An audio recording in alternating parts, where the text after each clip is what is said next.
This one. Okay. We are ready to go. It is 7 o'clock here on the East Coast. So I want to welcome everybody and thank you for spending a little part of your evening or your afternoon with us, depending on where you are in the world. My name is Alex Berchiers. I'm one of the admins for Hampton Roads Multifamily and More. And I wanted to present Quinn Butler from Groundbreaker. And we have one of his associates here in the background that's going to be helping manning the chat, Mr. Ed. And I just wanted to go ahead and introduce everybody, but I will let Quinn do his little talk about himself because I think it's just awkward and otherwise. But I wanted to give the group an opportunity to kind of see what a platform looks like, kind of what the process of capital raising looks like, not so much from a logistics standpoint of how do you get in front of the investor, but how do you make that investor experience so good that they want to come back and keep investing with you, that it's seamless, that they're going to tell their friends about it, because that's a big key to capital raising is making those passive investors happy. I know because I'm a passive investor and I've used Groundbreaker. So I wanted to bring them on to at least start that conversation to show people who are potentially new to either syndication or you're just trying to learn more about the process as a passive investor. And I thought this would be a great opportunity, a great platform to do that. So without further ado, go ahead and take it away, Quinn. Thank you so much, Alex. Again, my name's Quinn Butler. I'm with Groundbreaker. We are a investment platform software. So what I'll run through today, I'm just going to pull up my screen share here. A lot of what we talk about today is mastering the raise. So there's a lot of things that go into getting up to the place where you're actually asking for capital, right? So we want to talk about some of those steps and how we can really help you kind of nail the landing in a sense. You know, there's a lot of things that come in before you start interacting with your investors, and how do we help get you there? How do we give them an experience that they really like so they will come back and invest more with you? A quick background about me. I've been with Groundbreaker for 9 months. Does that sound right? Yeah, that sounds about right. Almost a year. Yeah, almost a year. I came from owning my own company. I owned a countertop manufacturing facility for about 12 years. So had a big 35,000 square foot facility. I had 50 employees, did some tech consulting, and then eventually ended up with these guys, which has been a really good fit for us. So what we'll get into is we'll touch a little bit on the actual platform at the end. I try not to be like too, super salesy and just turn it into a complete demo. I think there's a lot of stuff you can get just from seeing some of the educational stuff we present first. But absolutely feel free if anyone has questions, you can certainly chime in. That's the button I'm looking for. Zoom is always challenging. So I want to hear like oohs and ahs, like all of it, like audience participation is big. All right, like let's get into it. It just obviously the live appeal, that's definitely much more my forte in an arena I'm very accustomed to. Zoom has kind of changed a lot of things. So feel free, anytime you have questions about what's going on, throw them at me, don't be shy about it. So what I want to start with is a story of, this is actually someone that we work with, so this is actually a true story. And I think it kind of sets the tone for kind of the value that we offer and what we want you to think about tonight. So we had someone that we were working with. It was one of their first deals. They found something that was an absolute slam dunk, once in a lifetime deal. It was actually a mobile home park. They went out, they did all the due diligence, everything checked out great. They took that to the bank, they got financing secured. And then somehow, I'm still not sure the entirety of the details behind the story, but they were able to secure a lunch with a group of 35 high net worth accredited investors. So they brought that in and they talked all about their deal. They told them, everything that was happening, how they got the bank financing, what was happening with the deal. And this is what I think a lot of us would see as an ideal scenario, right? Like, great, we got this awesome deal. Like, it's a no-brainer. All you have to do is look at the metrics and it's good to go, right? The due diligence went fine. The bank financing came through. Now, hey, all you people with capital, like, give me money, right? So he went through his whole song and dance and paid for lunch, not a cheap one. And at the end of the day, guess how many of these guys signed up with him? 0. And the feedback that they got was no one's really interested in investing in a property, right? Like the property is going to be subject to market changes. There are things that can happen, things that can go up and down. What people really want to know is about the process that you're going to provide to them and how you're going to make sure that you have repeatable success, right? Like no one wants to be left in the dark. No one wants to, have to guess what's going on. Okay, well, where do I sign? And then wait, now I go over here.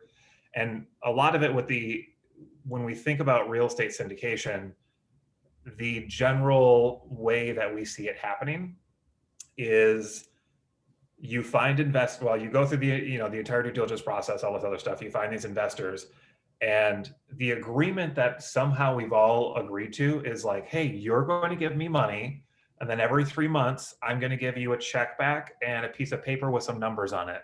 And we're going to call that a report. And that's going to be okay. Like in what other situation where you're giving someone capital, like, is that just okay, right?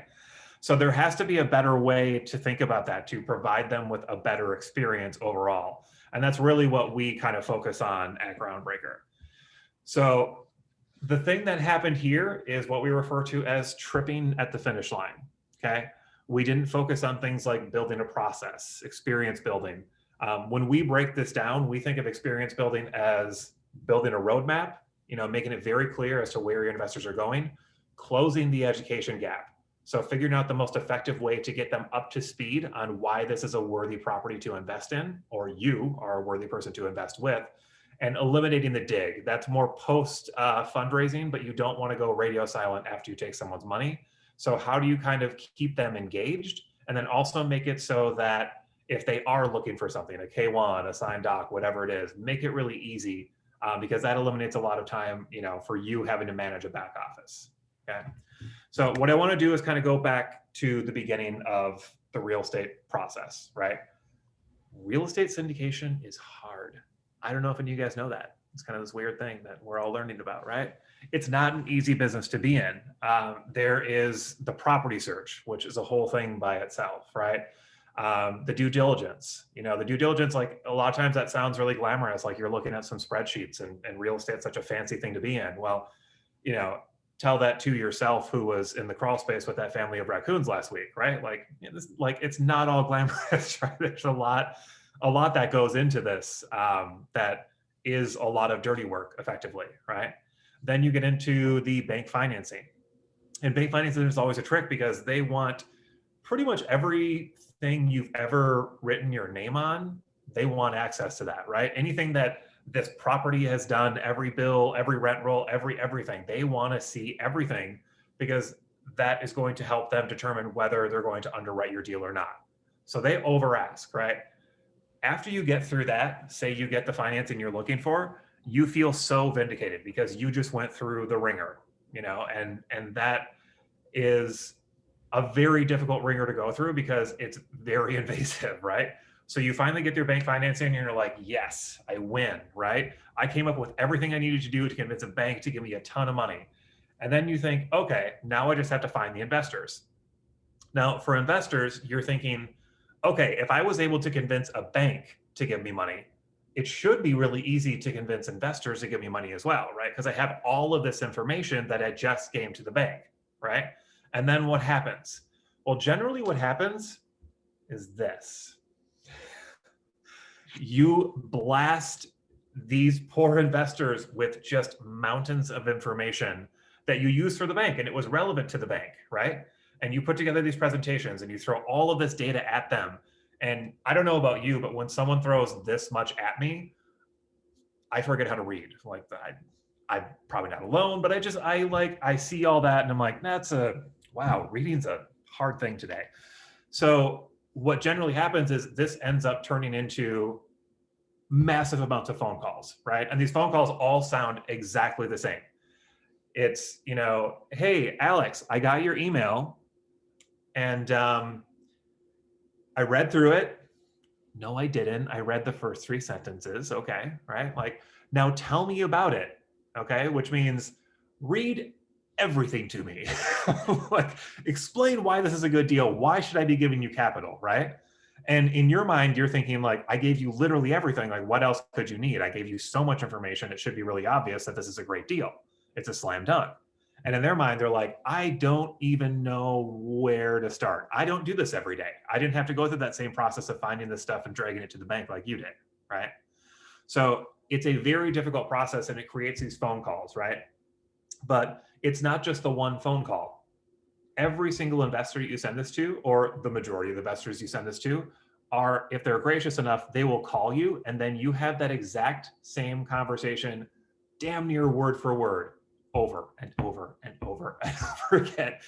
And it's extremely painful, right? Like, a lot of, when you get into the real estate syndication space, a lot of people talk about like back office automation. It's like, cute, you have document storage, like that's a nice thing to have, right? But where the approach that we take generally is like, top of house costs the most money. The people that interact directly with investors cost the most money. Those are partners. Those are people that, are able to talk to investors, which means they can go out and find new investors or potentially new deals. Like, we want to maximize that time, right? So that's something we think quite a bit about. So how do we, avoid tripping at the finish line? Well, let's think about the questions that your investors are going to ask, right? They get this mass of information. And even if they have a full grasp of like why this is potentially a good investment, they're still sitting there with a number of questions. Okay, how does this work? Where do I sign?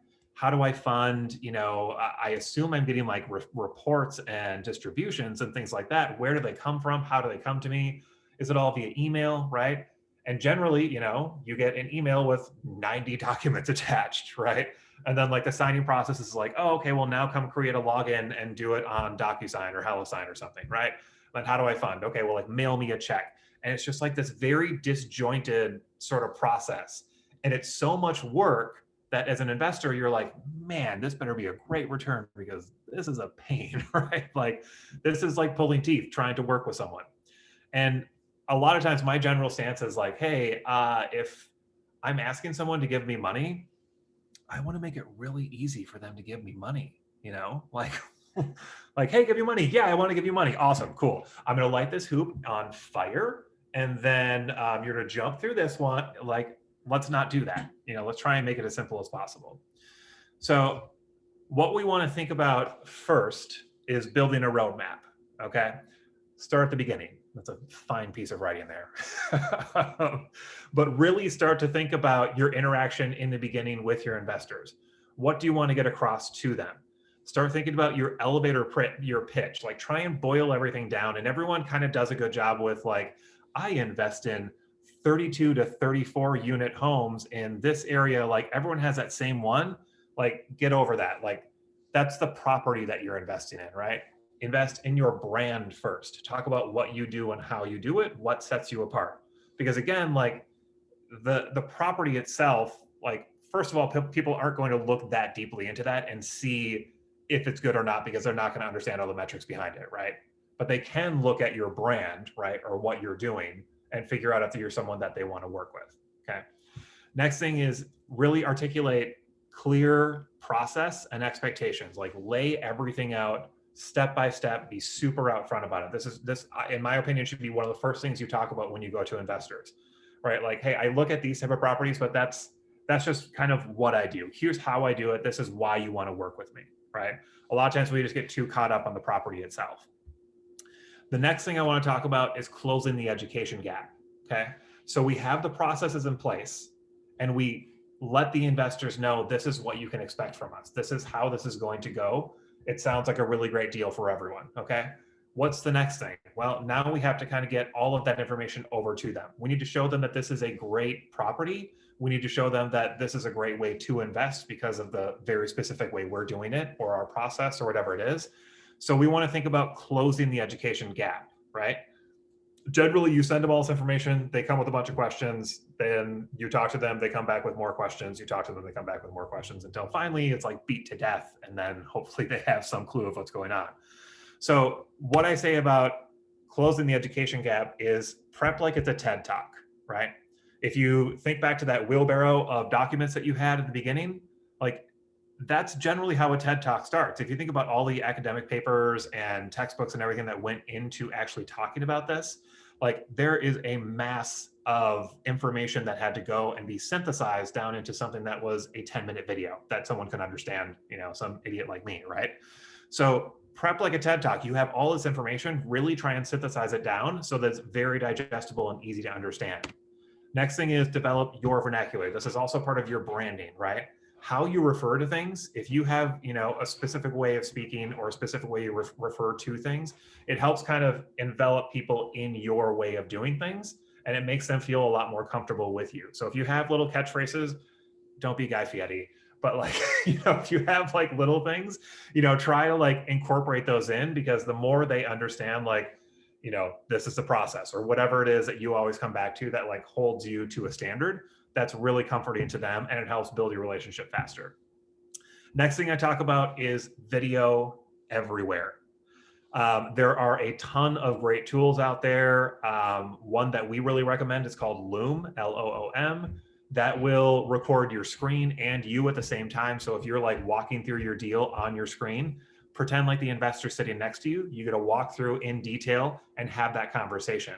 And then what that means is you can just put out a video to every single investor. Imagine how much that reduces that phone call volume. From our customers, they're telling us like once they kind of get a groove of what investors ask about, they put out those videos basically answering those questions before they come up. Their phone call volume goes down by like 70 to 80%, and people invest faster. Like that's efficiency, right? Like that's something that you should look for a platform to do. So video everywhere is a huge part of it. The last point on this is going to be video everywhere. Everywhere. Anytime you think that you're going to answer a question more than once, make a video about it, right?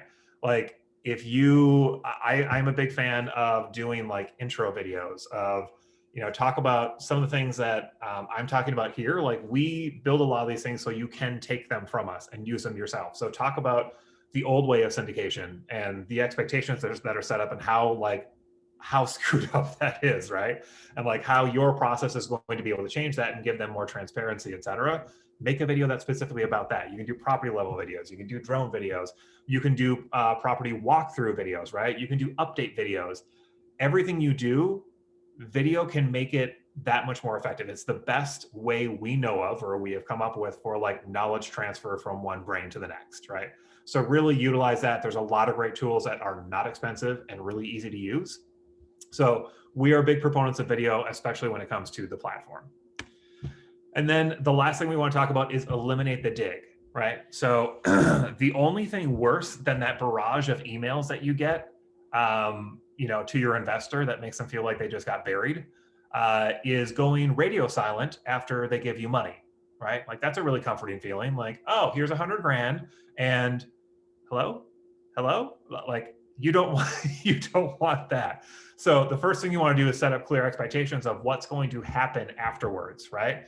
You make it very easy. You make it so that they know exactly where to find documents, where to find distributions, reports, K1s. You need to do this consistently, obviously, but you want to have it in a centralized place.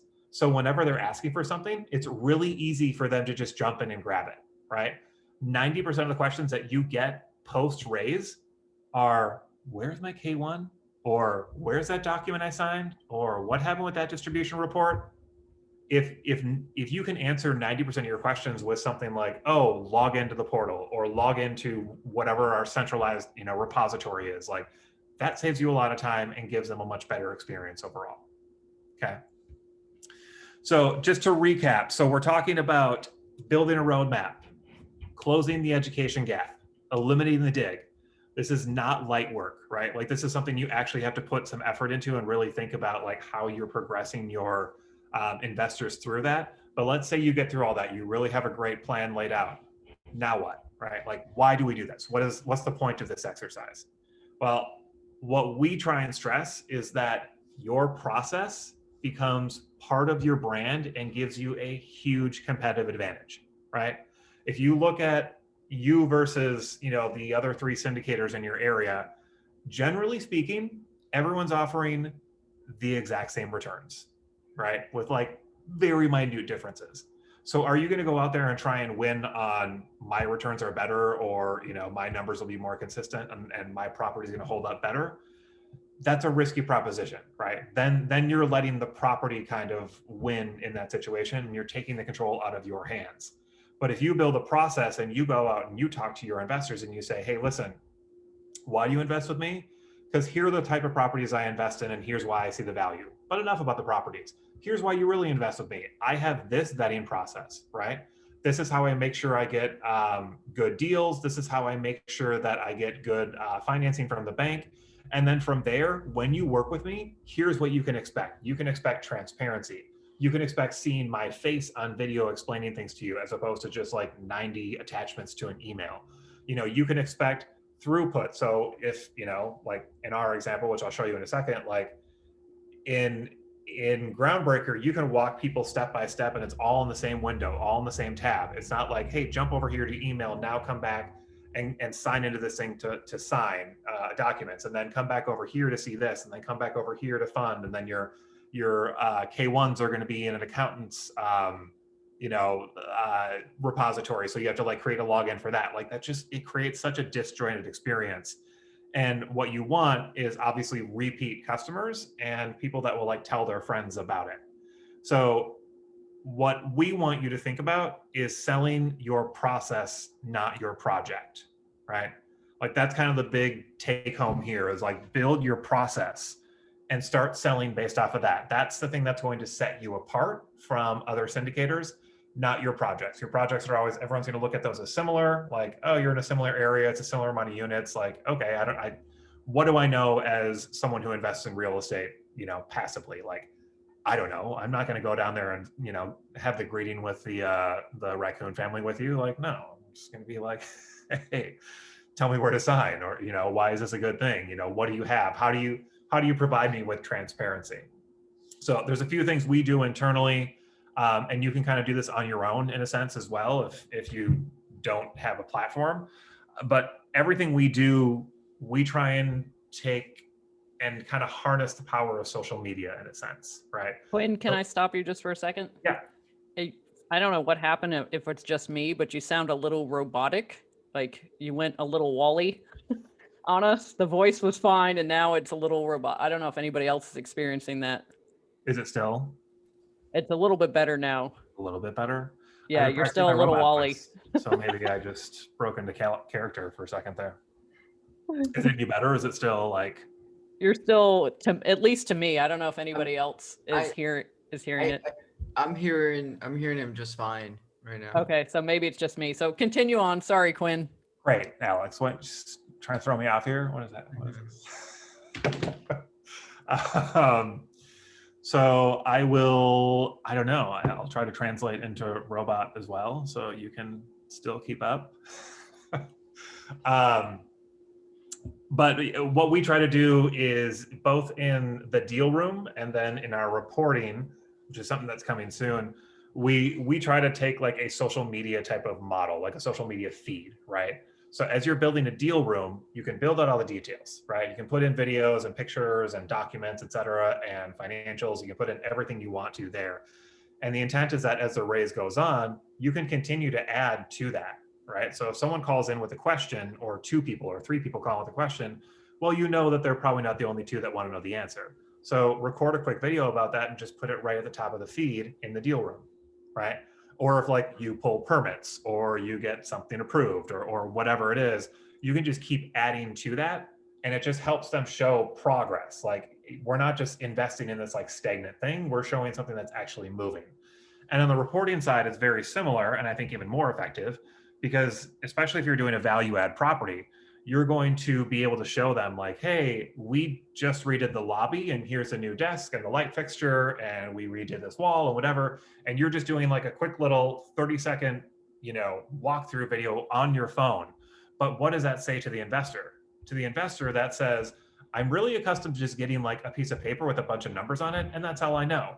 But you know what I know now? I know that, oh, cool, I paid for that light fixture and that, you know, reception desk and the paint and the drywall on that wall. That's really engaging to me, you know? And that's something that I would be willing to share with my friends. And, you know, if I'm talking about getting clarity and really understanding, you know, where my money is going, whereas, you know, most of my other friends, like, just send their money away and don't know what's going on. Like, this is a really great way to understand and actually feel like I'm part of the ownership in this building. Does that make sense? So we put a lot of effort into doing things like that. And that's, again, really comes down to this, like, sell your process, not your projects. Projects are subject to fluctuations. Some people might get enamored with, you know, one project versus the other. You want to tell people, like, I have the process that makes sure I have repeatable success. You know, that's the goal of the process, is repeatable success. Okay. Just a couple things about this outside of tripping at the finish line. The biggest mistakes that we see, and we sit in obviously a slightly different place because we're talking to a lot of syndicators every day. The biggest mistakes that we see when it comes to building your process, number one, but also this is probably more specific to like getting a platform, is starting too late, right? Everyone is so enamored with getting their property and getting the financing lined up and all this other stuff. And if you generally look across like the real estate education landscape, I think I'm probably the only one who does anything remotely like this, because everything is like, hey, we're going to bring in a CPA to talk about this, or we're going to talk about underwriting, or we're going to talk about property evaluation, or we're going to talk about waterfall structures. Like, everything is like at that base level, and no one really gets into the investor relations part of it or how to like nail that side of it, right? So I think because of that, and because of that like infatuation with like, you know, sort of that base level of just finding the property and, you know, getting it purchased, et cetera, no one really thinks about what comes after that. And that causes that tripping at the finish line. Some people, a lot of people, will realize that they're about to trip at the finish line, or all of a sudden they get here and they're like, oh God, what am I going to tell my investors? And then at that point, it's too late. But this is the thing that we run into often, is people call us and they're like, hey, so I started my raise and I just got the first investor to go through, and man, that was terrible. Can you help me with the rest of them? It's like, oh yes, because software just magically, you know, like we do have a relatively quick onboarding process, but there is like a learning process. There's a data migration process. There are things that happen. So if we absolutely have to rush something in and our schedule allows, like it could be done in as little as 2 weeks, but that's like serious commitment from like the general partner to give us some time to like do a deep dive on it. Generally, I always tell people like 30 to 45 days is kind of that sweet spot when you know your raise is coming up. And sometimes people are like, oh, well, it's gonna, like, I'm gonna spend a couple extra $100 when I'm not actually using the software. And it's like, oh, what? So you want to line it up exactly with the raise. Let's just get it, you know, get it that month ahead of time, like really have it be ready. I encourage people to get it even further ahead of time. We have a lot of customers, and we have, the nice thing is we have, the way our pricing works, we have a lot of different pricing tiers, and we have some flexibility. So like, even if you are just getting into it and you need a way to like look really professional and showcase deals, even though you don't actually have one, and you're just trying to find investors, et cetera, like we have pricing options for that, right?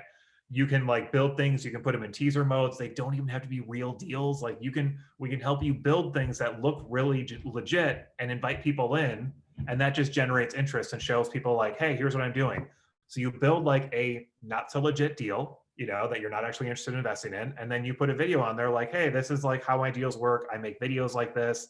As I go through, here's the process. You can expect this from me and this and this. And here's what the platform looks like. You know, you see the deal, you sign, you fund. You know, we do distributions through ACH for us specifically, right? But you can like paint that entire picture for them. And that's going to be a lot more attractive than just like, hey, here's a deal, right? Like, and it's going to give you X return, which is exactly the same as the email above and below it, but you should still work with me because I have a different deal, right? So really trying to think about those things and get ahead of it. You can use, with us specifically, like you can use it as a marketing tool and it's very effective. So again, most people don't think about this until their raise starts or until they're right with it, right? So we want to help you create your process and use that process to create winning deals, not salvage them. Does that make sense? So there's a few things. I don't really get too heavy into the software. If you guys have questions, I can like actually jump in. But just a couple things here, like, this is kind of what we do in a nutshell. Like this is the investor side and this is the GP side. So we're tracking the steps as people go through. So like as someone submits an offer and as someone submits an offer and it gets accepted, we can see, okay, the prospect was accepted, now the offer is accepted. What are the steps? It shows very clearly what your LP steps are going to be, very clearly what your GP steps are going to be. So it just keeps everyone in line, right? And I think a lot of people look at software and other different tools and things like that, and they're like, okay, it helps me do this. That's cool. That's half of it, right?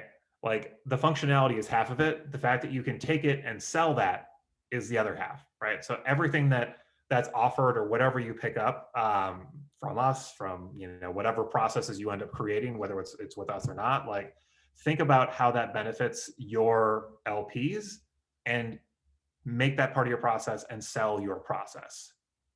Make sense? Cool. I am very tall. That's all I have to say. Thank you. I don't know. I lost what I was supposed to say there. Questions, feel free. I don't care how random they are. And if you, I can probably pull up the software if you guys just want to see like a quick glance into that. We've also got, if you are interested in seeing a demo, Ed's going to pop a link into the chat where you can schedule a demo with us. I'd highly encourage you to do that because like our salespeople are actually really good and they like know the software. I just kind of like say things. I know the software too. I'm joking, but you will get connected with someone who is very good, and they'll take you to the software. And we, in a general sense, like we're very thorough on not only the demos but also with the onboarding. Like our onboarding is like it's a series of 5 calls. It's super in depth. We really want to get you guys comfortable with it, and then also if you have questions along the way, like I probably have 2 calls a week where someone was in one of these and they signed up with us and they call and they're like, hey, what was that thing you were saying? Like, how should I do this video? Can you help me with the script? Like, we're always about that. We have a lot of really cool value add things. We have a syndicator swipe email that goes out every Friday to all of our customers. That's like, hey, here's like a bunch of free content. And like, it's generally not at all from us. It's just like the best, articles and videos and blog posts and things that we've seen in the market. And they all have, buttons that say like share to my Twitter or my LinkedIn or my Facebook. It's just like it's a value add because a lot of times we're working with small to mid-sized syndicators. Not everyone has a dedicated social media team, so we try to do a lot of things like that, and we generally have like education coming out on a regular basis as well. So. And I've gotten some of your emails, your swipe emails. They are definitely very good material for those wanting to repurpose something in a quick period of time. And since you mentioned you work with kind of the smaller and medium-sized syndicators, what would you say is kind of the average raise that you're seeing on the platform right now? Ooh, average raise. So because we recently opened up some pricing tiers to kind of move down market and make it a little more accessible, I would say our average has probably come down a little bit. I don't know if I have an exact number. Ed, maybe you do. I would assume that it's probably. I think the smallest ones we see, it's better just to give a range. The smallest ones we see would be about 500,000. And then the average one of the deals that are a bit with sponsors who are more experienced would be 2 million, 5 million. So everything in between 500 and 5 million is pretty typical. Yeah.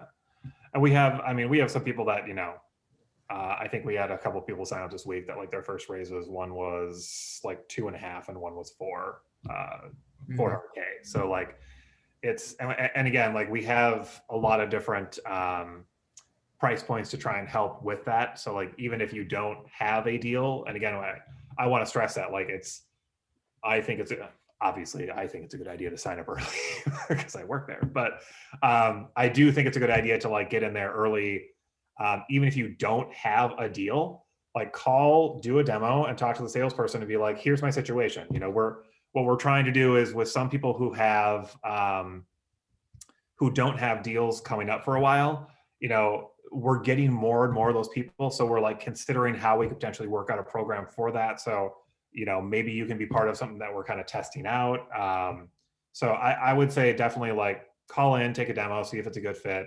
And there may be something that we can help you out with where it's like, hey, I'm actively looking for deals, but I don't have one yet, but I'd really like to use it to, you know, establish some credibility, have a portal I can send investors to, make some videos, you know, that type of stuff, like showcase potential deals, you know, gather interest on them.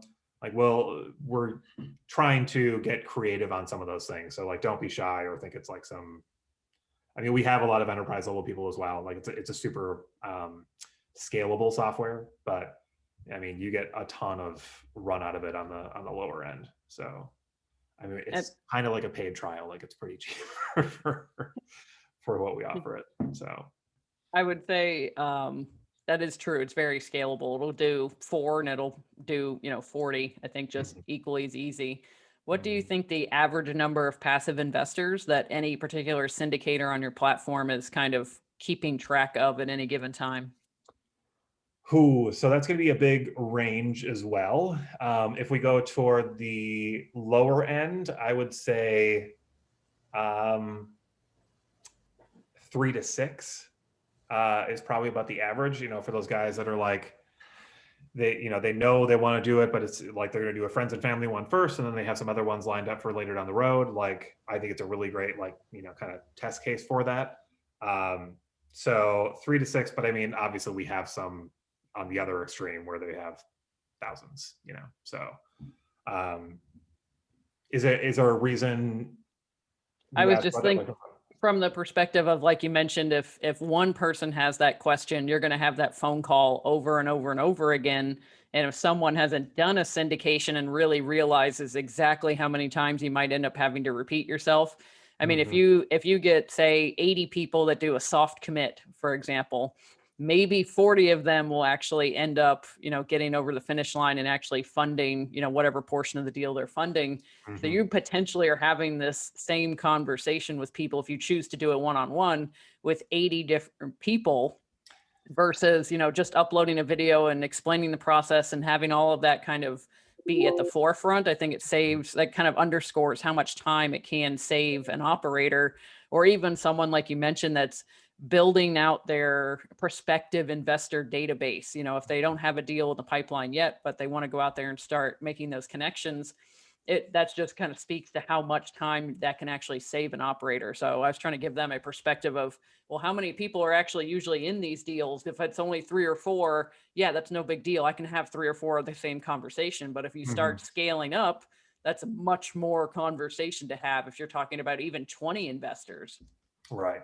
And a couple of things about that, right? Like, even if it is only 3 or 4, also consider that those conversations are generally 90 minutes in length. Like, they are not short conversations, right? So that's the challenge, first up. But the second thing is, like, if you plan on doing more than one property, it may not be terrible to leave a few things out. This is getting a little nuanced, but potentially leave a few things out of that video to encourage people to call in, because maybe you're in that state where you need to be establishing relationships over the phone a little bit more than when you're further down the line. Like, there's a lot of ways to play that, but ultimately you have the tool set to do it however you see fit, right? I think that's the bigger takeaway for it.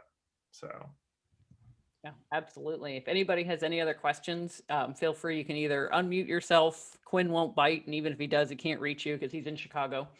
And or you can go ahead and put them in the chat, and we'll keep trudging along here. But I just personally want to say I've used the Groundbreaker platform before. I find it very easy, straightforward to use. So I do advocate, even if you're new to syndication, just doing something like a demo so you can get an idea of kind of what your process could potentially look like before you really get into the weeds, so to speak, where you have to worry about 5,000 other details. You'll have this aspect kind of ironed out before anything else. And one other thing I'll show you guys is this is just the LP side of the platform, right? So Oh, we're seeing your presentation. yeah. Oh, you're still seeing the, okay. Mm-hmm.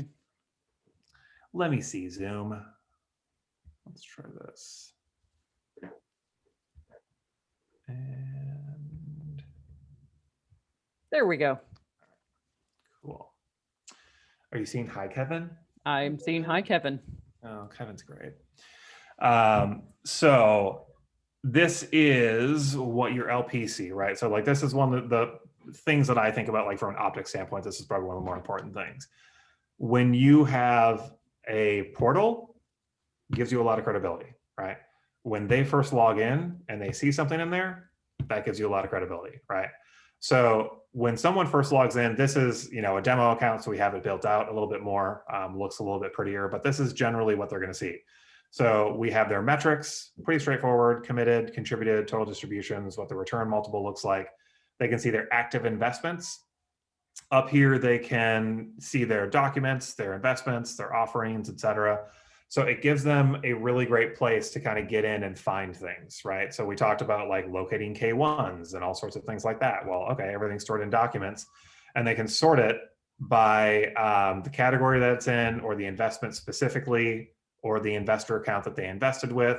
So it's really easy for them to just jump in and find different docs, and you as a GP can label them in a myriad of ways, right? So it just makes it nice and easy. Again, like 90% of the questions you get post raise are, hey, where is this document? Like, hey, log into your portal and leave me alone, right? Like, it makes a huge difference to do something like that. Their investments, this is going to be updated soon, but I mean, in a general sense, you know, this is just kind of the their metrics, right? Contributed, committed, distributed, what the return multiple looks like, right? All of that's in there. This is going to change to more of that like social media type feed, like you have in the offerings. I'll just show you an offering quickly so you can see. I think most of these are completed or closed out because they are in a demo account. But in the offering, what you'll be able to see is, what's a good one? Let's do this guy. So this is what your investors see. You know, it's super clean. You can put whatever overview you want. So if you want to say, this is the best deal ever, it is, just so you guys know. You can put that in there. You can put all sorts of different financials in there. This is Loom. This is what we recommend. We actually train you on how to use this when you come in. So this is my counterpart, Tim. So he's actually just doing like talking over the video. So it's showing him, it's showing the exact screen that the investors are going to be on. And it's going through and he's saying like, hey, this is great. Like, here are the financials. Here's our cash on cash return. Here's the cost and fees. Here's the map. Up here, if we click on to this document, these might be blank. That's not blank. If we click on this document, this is going to show us, you know, the market analysis. So we'll click on this one. It's going to show us projected population growth in the area, right? This one's going to show us projected job growth on the major employers. You know, this one's going to show us the density of the unicorn population in the local enchanted forest, right? Like whatever. I always include that stat. I think it's a good one. Like every investor should be thinking about that. It's real life.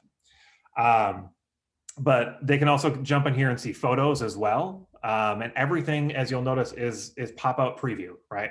We don't want them downloading stuff. We don't want them getting lost. Everything's just in these tabs. So it's really easy for them to just move through, okay? Once they look through this, this button will be view subscription, which either starts the fundraising process, or you can set it to mark as interested. So if you set something in teaser mode, and you can use teaser mode just to like attract people. Again, it doesn't have to be like a real deal, but you can set up teaser mode, put a bunch of deals in. So when people first come in, they're going to see a bunch of deals, whether they're real or not, doesn't really matter. So you can hit view subscription. I think this one's already complete, but Yeah, it is. So all the steps are complete here. So generally what you do is you submit an offer and then you get confirmation from the manager side. Next step is investor verification and documents. So that's the signing process. We have a full version of HelloSign that's included in your price. So you just upload your documents, tell them where you want it signed, et cetera. And we'll pull in information from the software to make that really easy. Then they go into funding. We have Checkwire and ACH. ACH, they can actually connect their bank account and fund digitally. That's also really nice because you can do that for distributions as well. Makes your distribution workload much easier. And then you get the investment confirmation, and that's basically when you're going to countersign the document and everything is complete. Okay. Jumping back here just for 1 second. So for any of you who are looking and you're like, yeah, it's interesting, I would like to get in early before I specifically have a deal, but I don't have one on the horizon yet. All of these investments could just be in teaser mode, which means they could all just be fake. You don't have to have supporting like legal documentation for them, anything. Like you could just go and cherry pick a couple deals that you're like maybe interested in, take the photos off the MLS or wherever your source is, pull in some, very high level details and do a video over the top of it. Like even if you don't have a lot of details, do a video because it just shows the interaction. Like people get to see your face, get to see you talking. It's very effective. And then when someone logs in for the first time, let's say you only have one deal that you're actually raising for and you have 3 teasers. Who cares? It looks like you got 4 deals, right? So there are really like clever ways to kind of build this out and help you with credibility, right? So a lot of what we talk about is like building your process and building your credibility and like giving you something to lean on. So a lot of those things about like building the roadmap, the nice thing is we have a lot of those things kind of in place for you. And now we're just giving you kind of a white box to kind of customize it in. Does that make sense? And also, I like to point out to people that the branding that you'll see is actually going to be your branding. So that's another thing that's really good to have in place. So if you do want to do something to have a portal for prospective investors to come in, it's going to look like it's your portal because it's going to have your branding, your wording, your pictures, anything that you want loaded in there. And like Quinn mentioned, that takes a little bit of time. So another reason to kind of get this done and up and running well ahead of when you actually need it. Amen. Yeah, so like the logo up here, when you pick a hex code, which is going to be like the main color, the accent color that goes throughout. So you pick your color code, like buttons will show up like that. So it's pretty much all white labeled. It's very, very clean looking though.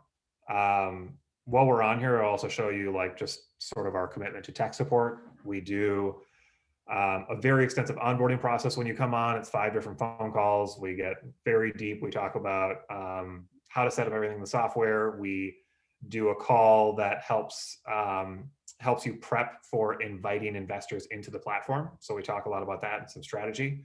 We also do webinars with you and your investors, which is really nice. Basically gets them trained on the platform.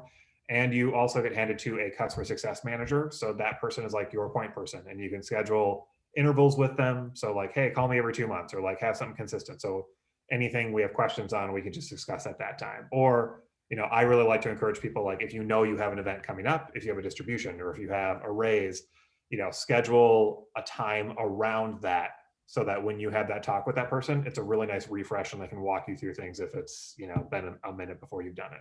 So down here, we've also got intercom. So in here, there are manager platform guides and investor platform guides. So this is going to be, videos, articles, all that type of stuff that basically anything you're looking for, you just do a search and you should be able to find it. So if you're looking for ACH specific stuff, how you get that set up, you'll be able to find articles that walk you through everything. You can also, looks like we're off. Ed, what? We let them stop working today? That's not a thing. Unbelievable. We operate on Central Time. I'm not a timer, guys. I'm sorry. We operate on Central Time. Our average response time is usually about 10 minutes, but you can get direct access to our tech support team. Okay. So if you ever run into a bug or an issue or whatever it is, like it's software, it iterates, you're going to run into things, regardless of who you work with. You can always send us a message, and this is on both sides of the platform. So if your LPs are running into issues or are confused about something, they can get directly to tech support as well. I think that's something very unique about us.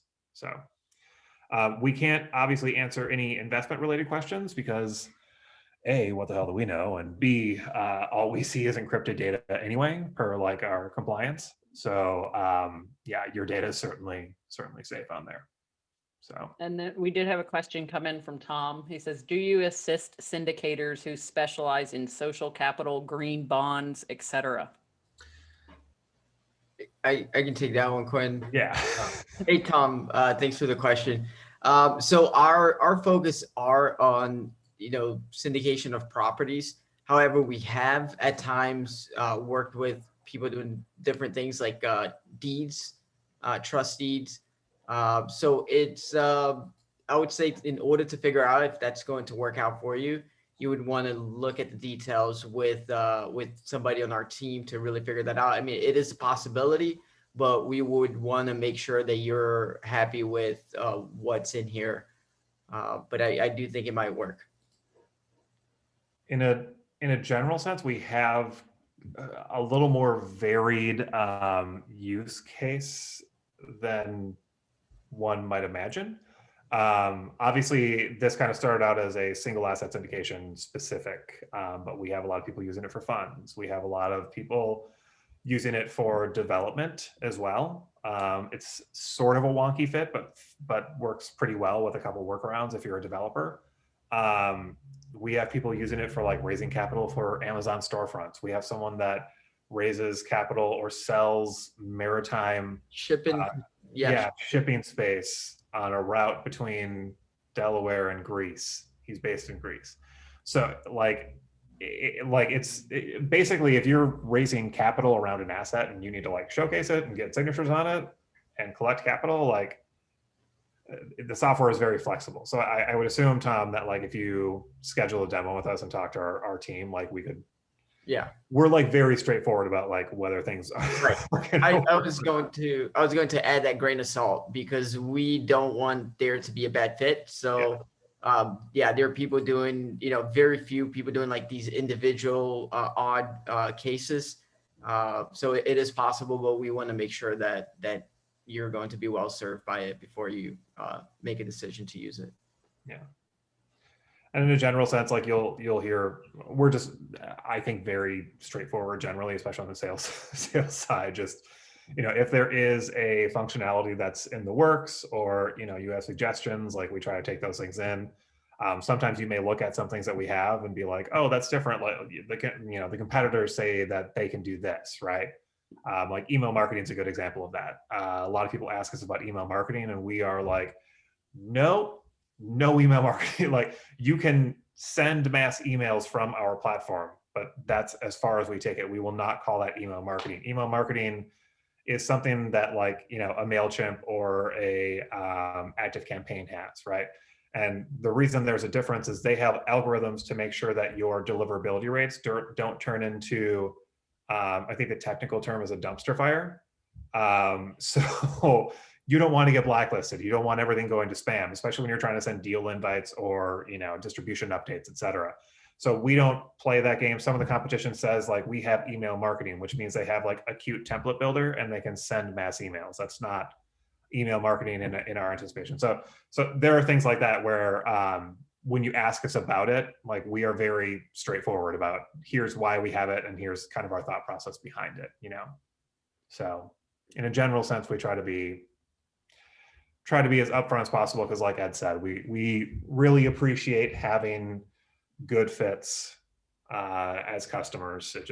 It leads to a much better interaction and just, company morale and sentiment from customers. And just before we get going, I want to say thank you for doing this. I know I learn something new every time I talk with Groundbreaker, but how can people get a hold of you other than the link? Is the link the best option to schedule something? Or if they just had maybe a couple quick questions, what would be the preferred way to get in contact with you? Yeah, link is probably the best way. I will also drop in like my email and LinkedIn. If you guys want to follow me on LinkedIn, I'm usually posting a bunch of like interesting stuff like this. So there's a good way to kind of stay in touch there. And then Ed, what do you have? I know you're dropping a link in. Yeah, I'll drop the link. I'll if you got your LinkedIn, you can drop that in as well, or I can grab it for you. If you have it, that would be fantastic. Yeah, I'm on LinkedIn, so Look at this guy. He's so good. He's on top of anyone try and things. steal- yeah. Don't anyone try and steal Ed from me. All right. I will fight you. It's Quinn. I love it. So if anybody has any other questions, feel free to go ahead and put them in the chat, or feel free to unmute yourself. And otherwise, I will not take up anybody's time. We're running up to that 1 hour mark there, and Quinn might turn into a pumpkin. You never know. So Hey, I We got actually time. do just have one question if we have like just a couple minutes. Real sure. quick. So thank you all for putting this on. It's given us quite a bit of insight for Groundbreaker. My name is Wayne. And so I just have a quick question, and just for the comparables for investment software portals, what seems to attract people to make a decision with Groundbreaker, and maybe some things that Groundbreaker has to offer that maybe some others don't? But just give us a little bit of what you think really makes a great fit for like GPs to pick Groundbreaker. Yeah. So I think the biggest thing that kind of sets us apart, outside of like, we can compare feature to feature, like we have ACH and we have, HelloSign built in and all that. But I think the biggest thing that we put a big focus on that I don't think anyone else thinks about is the LP. Everyone focuses so much like on the back office and creating like this myriad of tools that solves all these different problems. But from our view, it's like they're just creating all these tools to kind of like, put a finger in the dam to try to like, and then you end up with like a billion different tool sets. And nothing has like a story that takes you all the way through. So what we try to do is really focus on making things as easy as possible for the LP, right? So they come in, they view their deal, and you can create a really beautiful presentation. And we're very focused on trying to mimic what they see in daily life by having that like as a social media feed. No one else does that. And then the way they go through, they can do everything on one screen, and effectively like you as the GP could set it up so they could do it all in one session as well. So you could like pre-approve deals and pre-sign things so that they can just be like, okay, like here's my number that I discussed with them. So I go straight into signing, I sign, and now I can go straight. So you could have people go through, and it's like a very straightforward, like non-confusing process to your LPs. And that's a lot of what we think about is, I kind of mentioned this in the beginning, like if I convince someone to give me money, I don't want to make it like really hard for them to give me money, like, and it seems like I'm not saying that the other softwares do that on purpose, but in a general sense, if you look at other syndicators who use other softwares as part of like their investor onboarding kit, they're giving like PDF books on how to make their way through the investment process of these softwares. And it's like, guys, wow, that's a lot. That's just like, if I have to print a PDF book and like sketch out everything on where you should click and why it's confusing, and this is like too much, right? So I would say that's probably the biggest difference. Also, we're just very interested in building a community. I know that sounds really lame, but having a community of people that are really trying to grow, and we want to give you as many tools to grow as possible. Like our syndicator swipe email, like that is legit. That just costs us money. That's all. It's just like we have to yell at like marketing and social media to like put that together every week, and it takes a few hours. But we know it's valuable to our customer base, so we continue to do that. So we're all about like value add type of things. Like I said earlier, like I probably twice a week get calls from our clients that say like, hey, I watched the whatever seminar I gave, or whether it was a demo or whatever it was, and they're like, I really like that thing, how you talked about this. I can't remember exactly what it was. Like, how should I say this? And we'll go through and be like, what's your property? Who you're targeting? Like, I think that's very different from what anyone else does. We're very invested in trying to make you successful. You see that like our customer success team, our onboarding is like very intense. So we really just want to set people up for success. And I think that's a big difference. Does that I know that got kind of like mushy, but does that like answer here? I could talk more specific about like, we have ACH versus like other people don't. We have HelloSign. It's all the cleaner, interface and process and stuff like that. But No, that answered my question. Thank you, Quinn. cool. Anyone else? Ed, you look like you have a question. Going once, going twice. All right. So I will call that a wrap. I want to thank you both very much, Quinn and Ed, for doing this and coming in and talking to our community about capital raising, because that seems to be the big backlog like everybody has. They can go out and hunt down and find a deal, but then when they got to find investors and actually go through the logistics, that tends to be where everybody's like, what? I don't know what to do. For sure. So I want to thank you for kind of adding some insight for investors to kind of learn more about that process, because I don't think that really gets discussed very much in any of the boot camps or the guru programs. They teach you how to find the deal and analyze the deal, but they tend not to go too much into the actual capital raising component of the deal. So I appreciate that. And like I said, reach out to Ed or Quinn or anybody over there at the Groundbreaker team. They're super, super friendly. I know I learn something new every time I talk to them. So I cannot say enough good things about them. So feel free to reach out. They don't bite usually, so you're fine. But I want to thank everybody for spending a little bit of the evening with us. And I hope you have a great rest of your day. Awesome. Thank you, everybody.